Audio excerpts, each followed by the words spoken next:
What's going on, YouTubers, gamers and hobbyists, and welcome to P&Q, my question and answer series, where you get to ask me questions or put comments to me, and then I respond to you the following month. Now, as I've only got not very many questions this month, I'm going to be doing it as a bit of a chill as well. So, P&Q chill, as it were.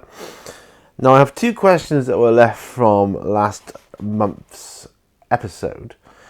I have a question that someone's left on one of my other videos, so I'm going to put that in here because quite frankly, I need all the questions or comments I can get. And then, I've got a cup of tea, so it's a chill, so a cup of tea it is. And so let's get going. So I've only got 3 questions in total.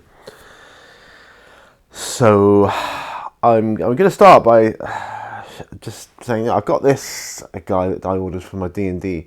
It's Dernan of the Yawning Portal. Now, I don't know if you can see that. He's kind of an iconic figure. He's like the barkeeper of an inn called the Yawning Portal.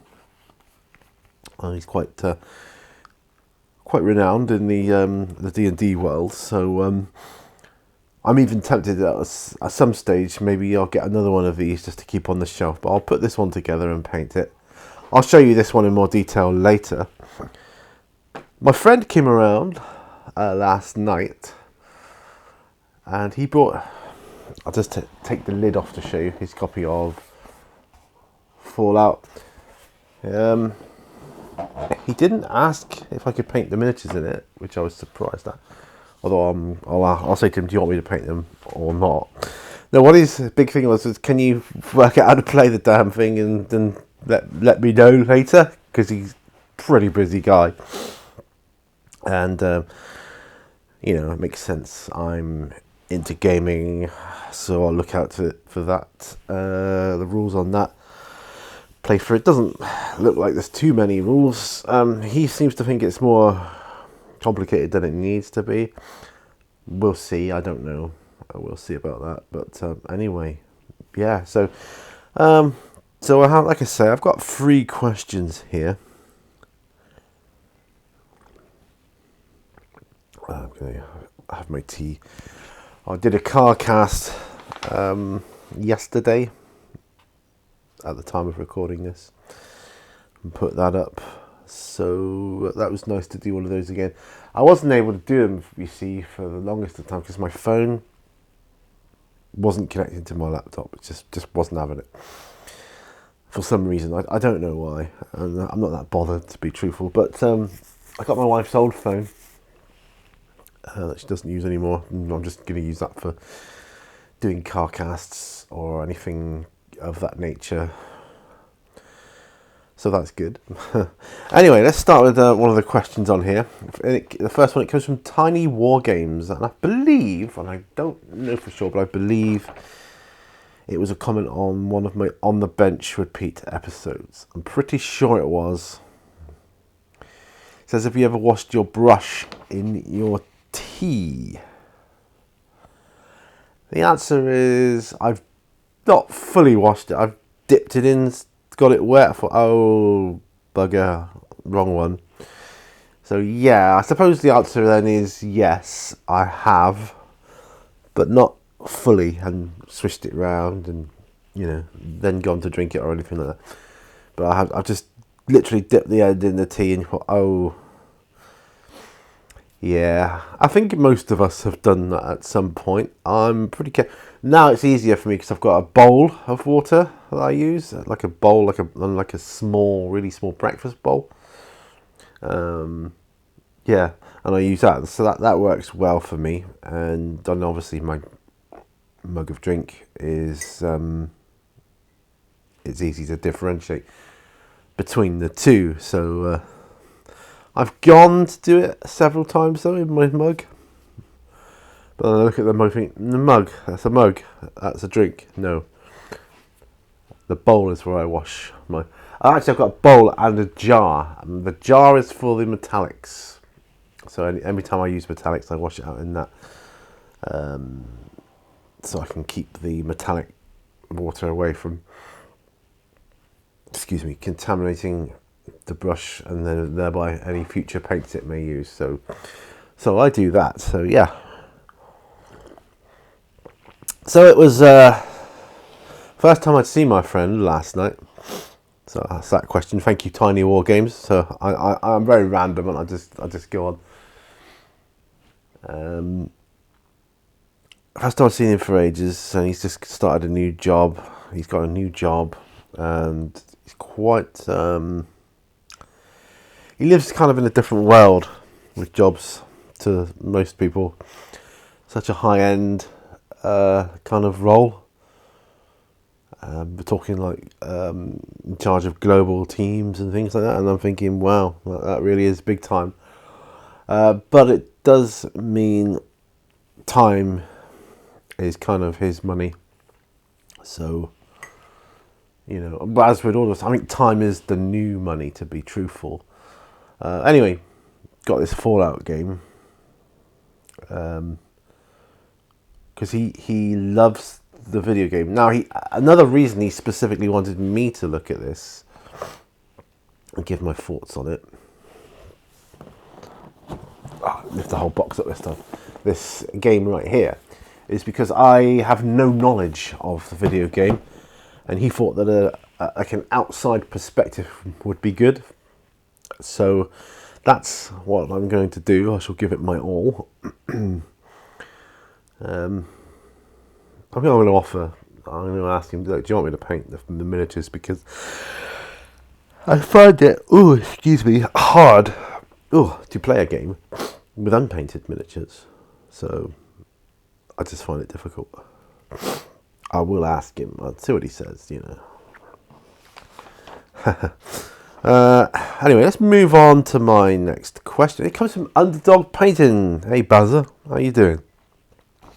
I love that icon, by the way, your channel icon with the dog and that, and the steamer. And that's just great. Love it. Says, I have a question for next time.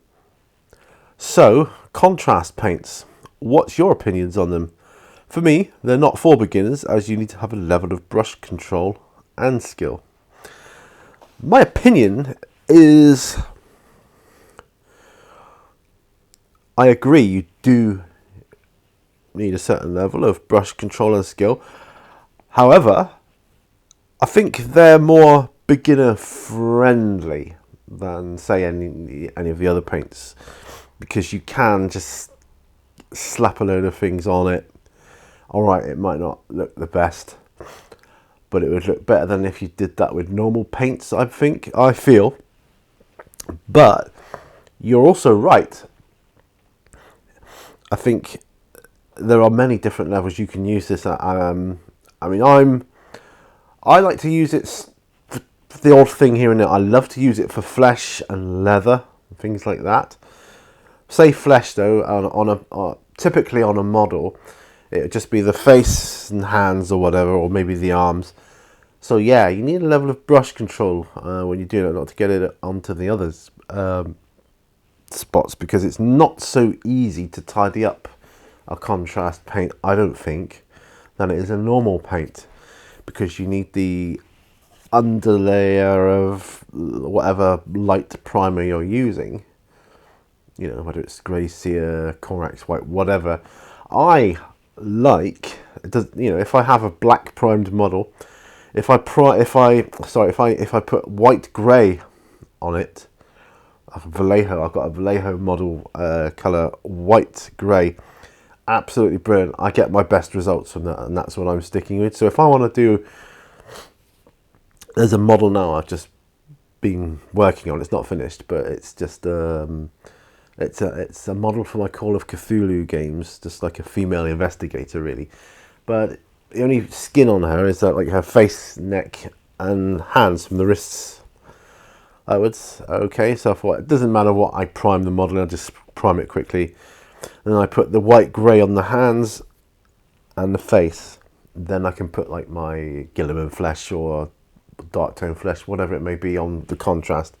And then that's good for me. I'm good to go. I'm okay with that.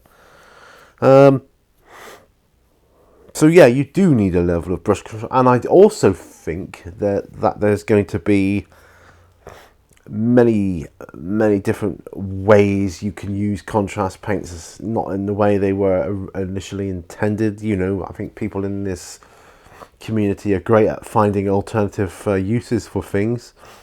You know, someone will say, did you realize if you mix, you know, ultramarines blue contrast paint with I don't know, lead belcher, you end up with, you know, this and this, which is an even better gem effect than the other, you know, and things like that.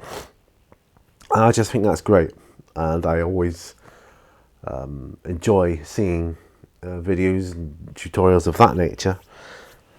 So my opinions on them is they're just another addition to the toolbox, something else to be used, as well as all the other gajillions of paints we've got as well. They call them contrast, which is okay. It tells you what it does. It contrasts with a white undercoat, or a lighter undercoat rather. So it's telling you what to do, rather than call them technical paints. Although I feel they are in the technical spectrum, as it were. That's my opinions on them. Yeah, what a great question. Thank you very much indeed. Bazza, thanks for that. So yeah, let's go back to this guy. Dernan of the Yawning Portal. Like I say, I'm going to be I'll do an unboxing of this. It says, I'll give you a little preview of this. It says on the back, Dernan is the owner and proprietor of the Yawning Portal. Aha. Although he looks like a middle-aged man whose best days are behind him, Dernan has a sharp mind and can still swing a sword when he must. Aha. It says more about him, but I'll go into that on the unboxing. And then at the bottom it says, 1 Dernan of the Yawning Portal, 4 times resin pieces. So 4-piece model. So I don't know whether the bar's obviously a piece, the body to maybe one of his arms, his head comes off as well. I don't know. We'll see. Anyway, yeah, so that's going to be good. Whilst my friend was around last night, we were talking about arranging a game of a Zombicide. He's got there's someone he knows that really loves board games, any game, role-playing games, board games, you name it. So I've said, look, see if he wants to come around on a game night, and maybe he'd like to join in with our role-playing group as well, because the more the merrier, you know, I say. Might even know other people, excuse me, that want to join, maybe get a second group up and running. That sounds like that's busy, but it isn't, is it? With I've said this before, with all the work schedules and trying to arrange people to get around a table at the same time, it's not so easy in this day and age. But I think if you've got more than one group that you're trying to do that with, you've got more chances of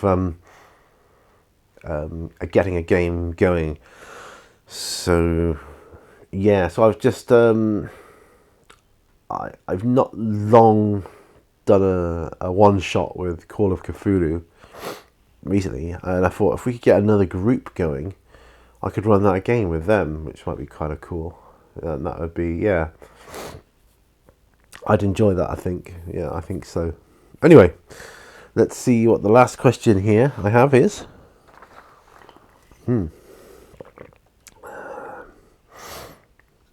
Anyway, it comes from Mr. Iddick Beer 40k, who says, nice answers, Pete. How about the idea of bringing on some guests to the show, either with pre-recorded clips or on a live show? Maybe try and spice things up for the series. I'm in if you want to try it. That's a very interesting thought, Nick, and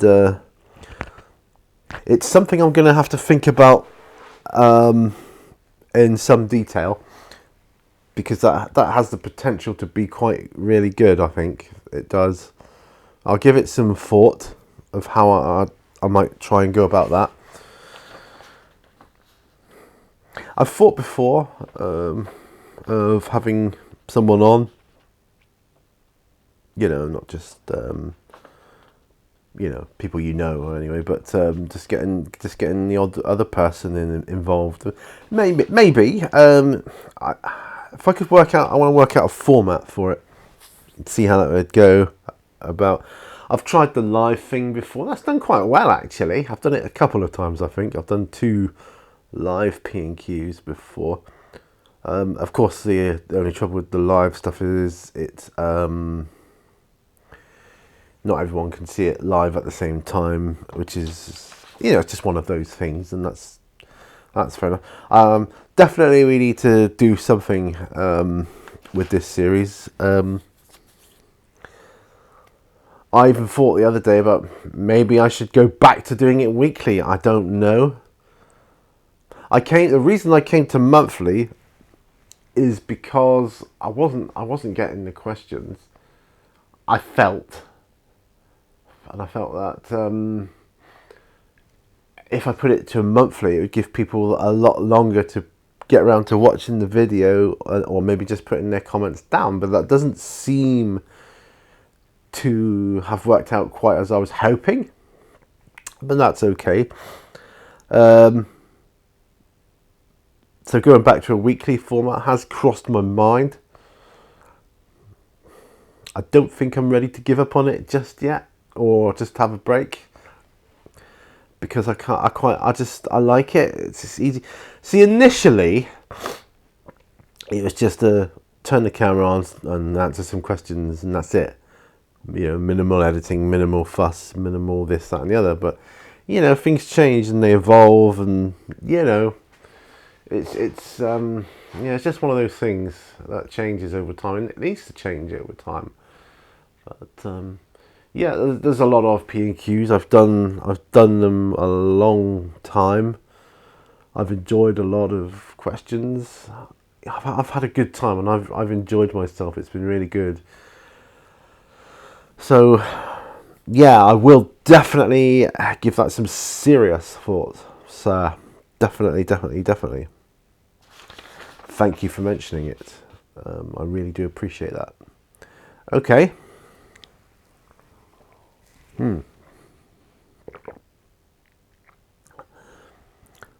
It seems that comment got quite a lot of likes too. So, I've only just noticed that. So that indicates to me that that's something that people might want to see.